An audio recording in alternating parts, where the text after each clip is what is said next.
I don't know if you know about this, but there seems to be, like in the last week, YouTube purge going on where people's channels are being deleted. I can't give you any names. I've just heard it. Titus Frost. Titus Frost just lost his. I saw it on Twitter. Okay, Titus Frost yeah. like, Jordan Sather, a bunch, yeah. So if they are successful in shutting us down and censoring us that way, what's the next move? What can we do? Well, you can always just take videos on your iPhone and post them on Facebook. Like there's different outlets that you can use. They're not going to succeed. I mean, they're not going to, thank God we have a president who understands what's going on. He's dismantling the deep state. And one of his top priorities is to end sex trafficking. So, Satan's been cornered.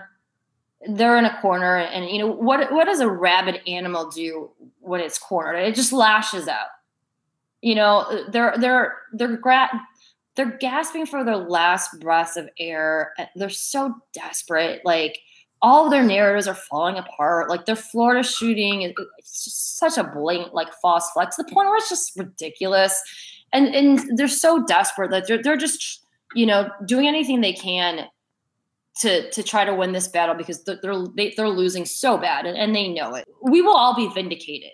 I know it very soon, definitely within our lifetimes, but very soon before President Trump's presidency is over. We are living in biblical times. We are living in a time where God is exposing all evil.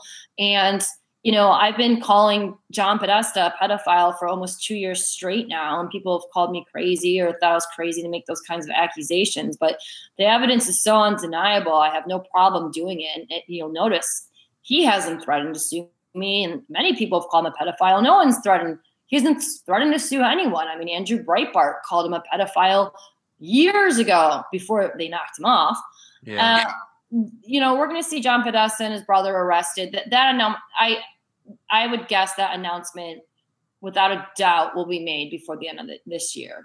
And all this stuff is going to be exposed, and we'll all be vindicated, and these rings will be totally broken up. The kids will be saved, and it'll be glorious. But people have to understand that there's a coordinated effort behind the scenes to disclose what's going on. And because most people are asleep at the wheel, they have to do soft disclosure. Because if they were to disclose everything that we know tomorrow, forget it. There would be mass chaos. Some people would have to check into hospitals. Like people wouldn't be able to handle it.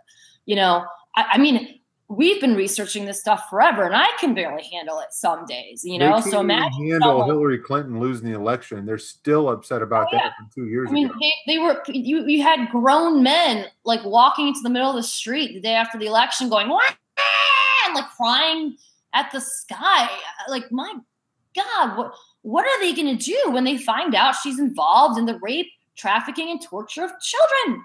Like, what are they going to do when they find out that they've been so brainwashed and fooled? I mean, and how humiliating for these people. They're going to be mortified that they were so fooled and they were so dumb and they were so naive. And that's why we need to have compassion for these people, even though it's going to be tough, because a lot of these people were really awful to us and were really mean to us and mocked us for trying to tell the truth.